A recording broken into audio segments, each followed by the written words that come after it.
Hello students, I am Dr. T.K. Avekode, Associate Professor of Commerce.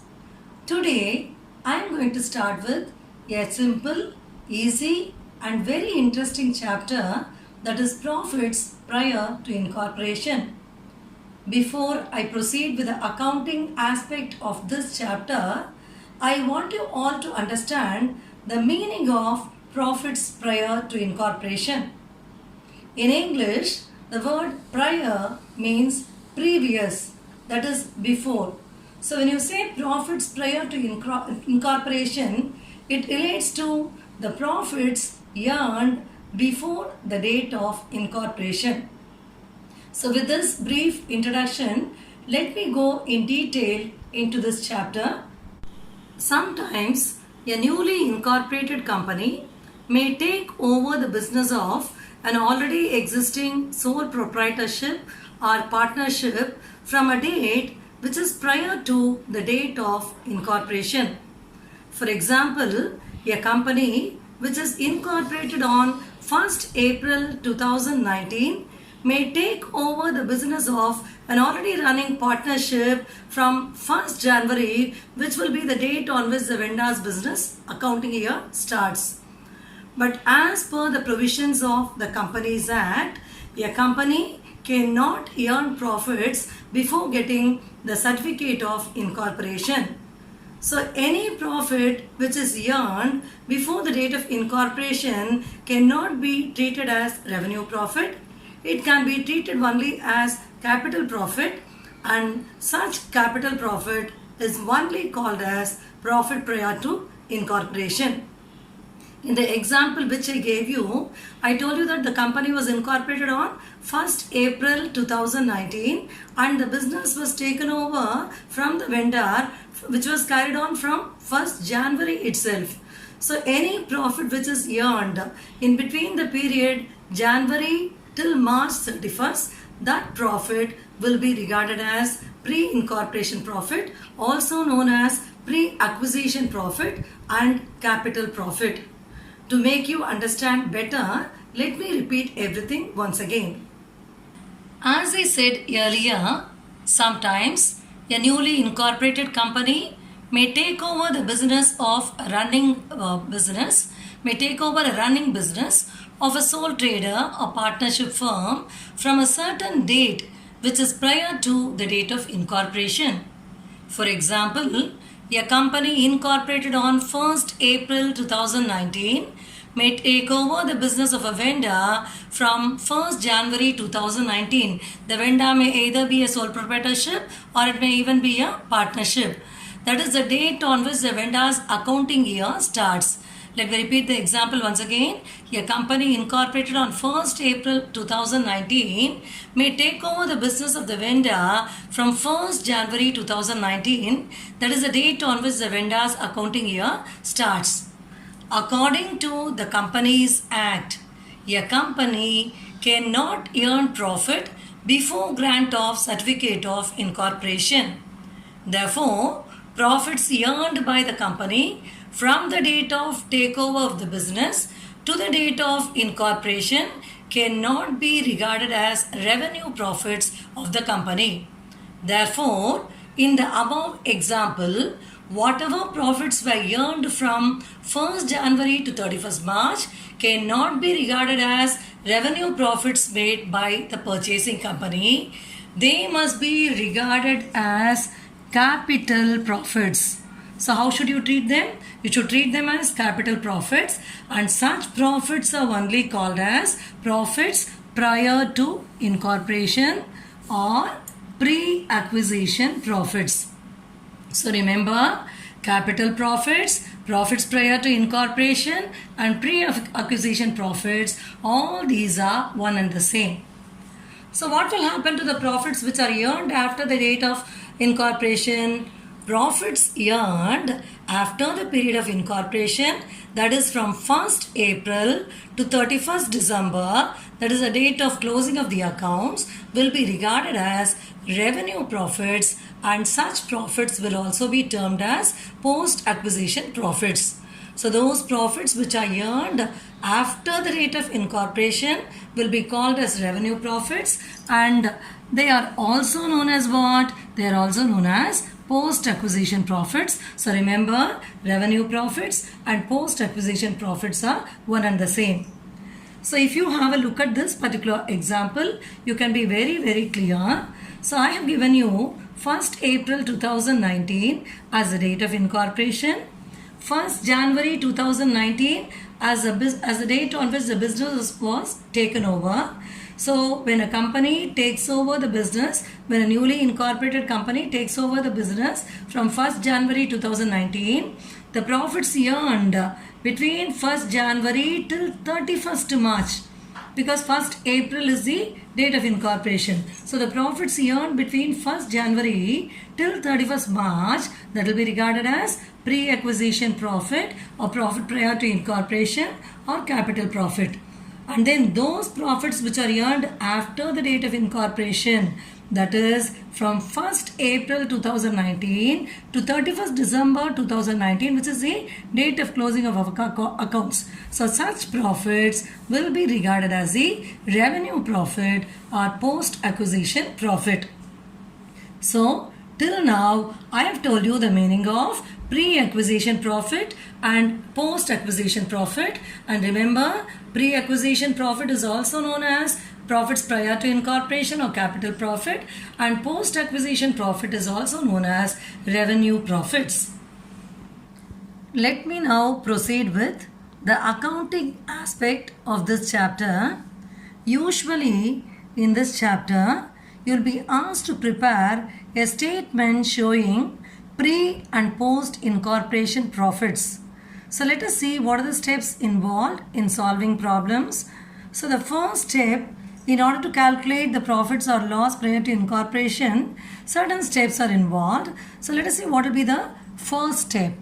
The first step is calculating the following two ratios. So you have to calculate two ratios. One is the time ratio and the other one is the sales ratio. So let us see how the time ratio will be calculated first.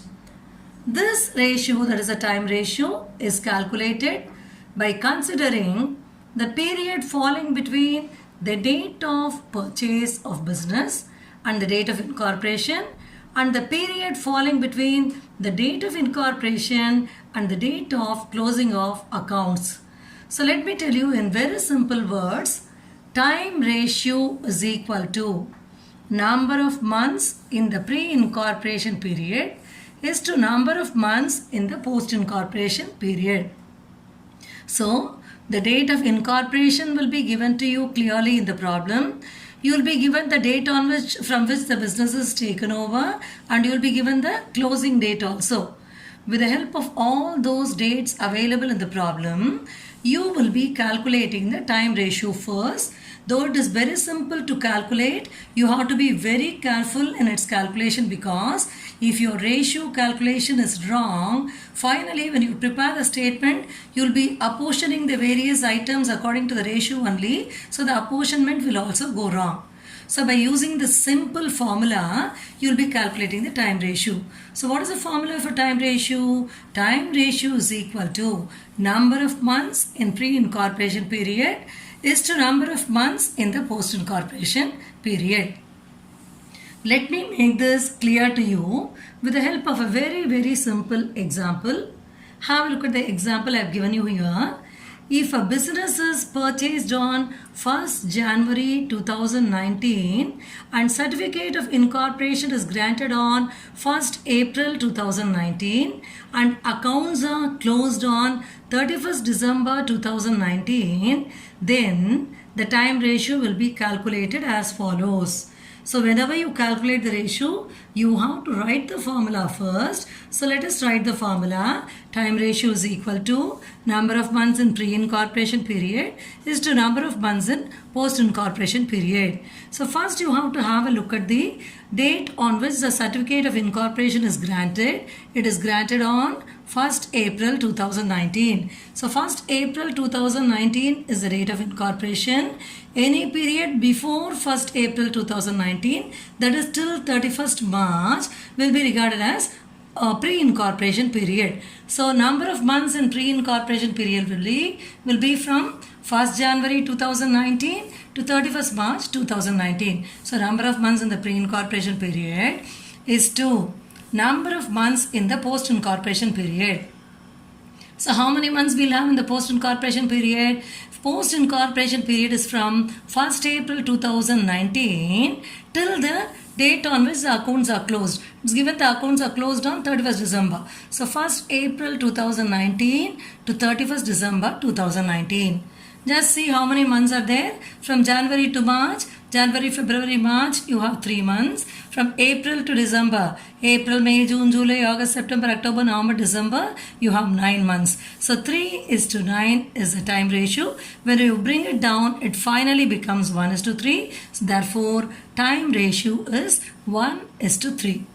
I hope you are clear with this time ratio calculation. There is a very important point which I'll have to tell you here. In some problems, in addition to the date of incorporation, you may be given the date of certificate of commencement of business also. This is because in case of public limited companies, in addition to obtaining the certificate of incorporation, the company is supposed to obtain the certificate of commencement of business also. So that date also may be given in the problem.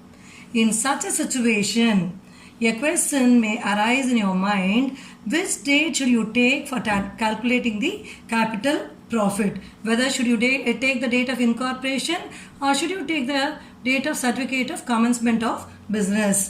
In practice, it has been accepted to take the date of incorporation itself. This is based on the fact that once the certificate is given, the company's power to carry on business. Once the certificate of commencement of business is given, the company's power to carry on business relates back to the date of incorporation. So obtaining the certificate is only a legal formality. So for the purpose of calculating capital profit, you have to take only the date of incorporation and no need to consider the date of certificate of commencement of business. So this is a very important point which you have to keep in mind. Now let me proceed with the calculation of the next ratio, which is called as the sales ratio. It is very easy to calculate the sales ratio. Here again, you have a very simple formula. Sales ratio is equal to pre-incorporation sales is to post-incorporation sales.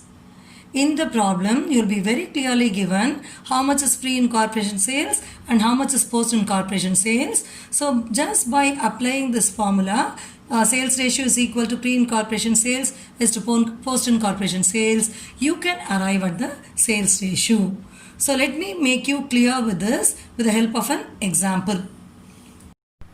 Let me read the example now.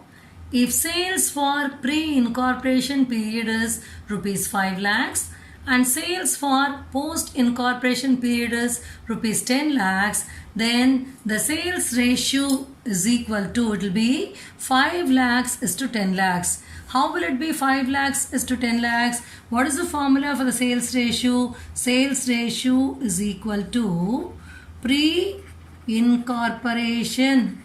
pre-incorporation sales is to post-incorporation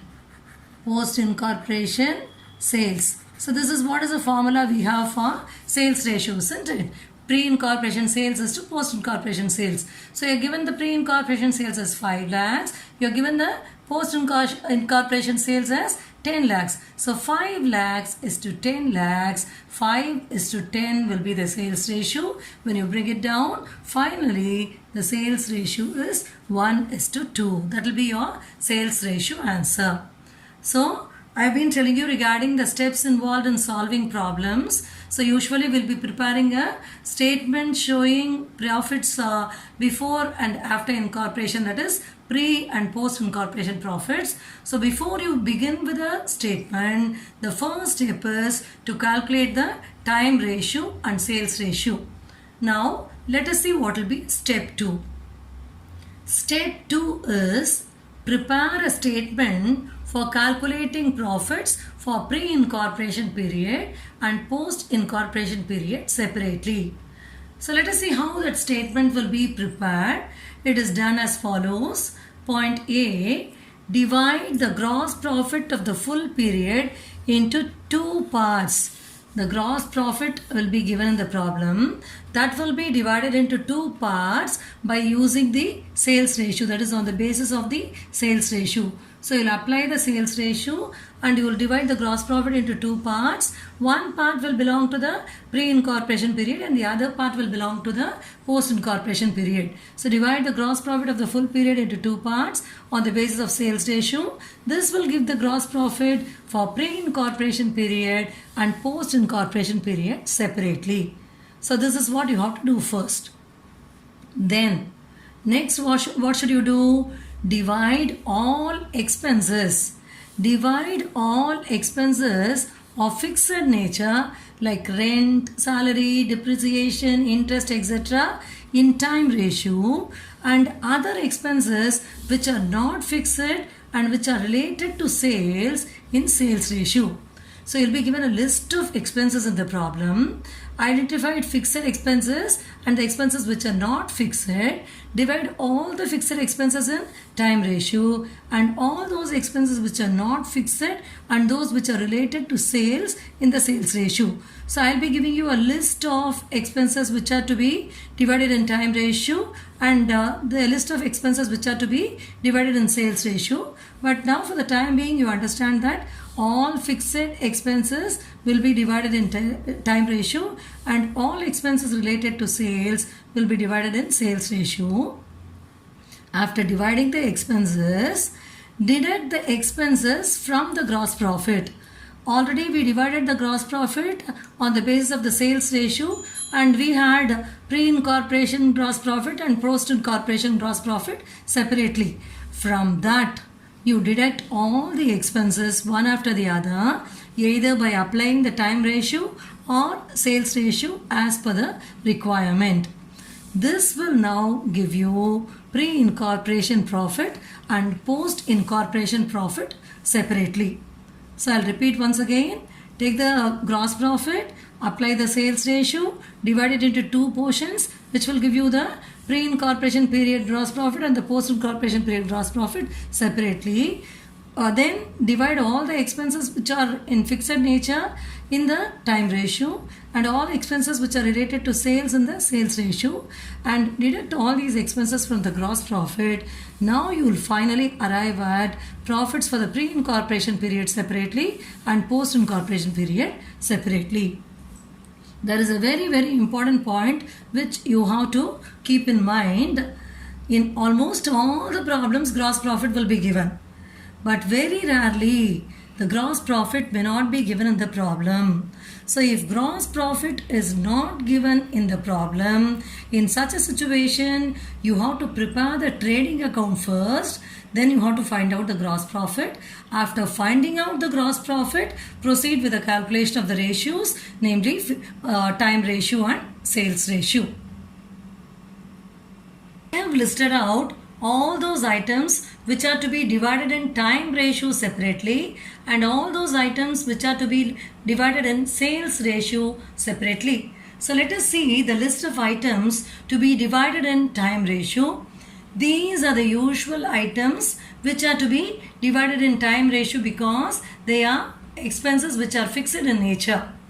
Rent, rates and taxes, salary, depreciation, interest, general expenses, administration expenses, establishment expenses, management expenses, printing and stationery, postage, lighting, bank charges, repairs, loan interest, insurance, audit fees, etc. Usually all these ratios, all these expenses will be apportioned or divided in the time ratio. Now, let us proceed with a list of items to be divided in the sales ratio. All these are the items which are connected with sales and which are not fixed in nature. So here we have gross profit, discount on sales, commission on sales, advertisement and publicity. As you know very well, it is related to sales. So advertisement and publicity, distribution expenses, carriage outwards, bad debts, salesman's remuneration. So I've given 8 items here, isn't it? So majority, maximum only these 8 items will come in many problems. So you can even memorize these items and keep in mind. But remember, all these are the items which are not fixed in nature, and all of these items are related and associated with sales. So if you keep these items in your mind, you can just think that the rest of the items will be divided in the time ratio. So that is the point here. Now let me proceed with those items which will come exclusively in the post incorporation column, which will belong exclusively to the post incorporation period. This is because these items have got connection only with the company. They are related only to the company. So these items you will not divide. You will neither apply the sales ratio nor the time ratio. You will enter them fully in the post incorporation period. So what are such items coming in the post incorporation period? You have preliminary or formation expenses written off. Then director's salary, interest on debentures, underwriting commission, discount on issue of debentures, donation given by the company.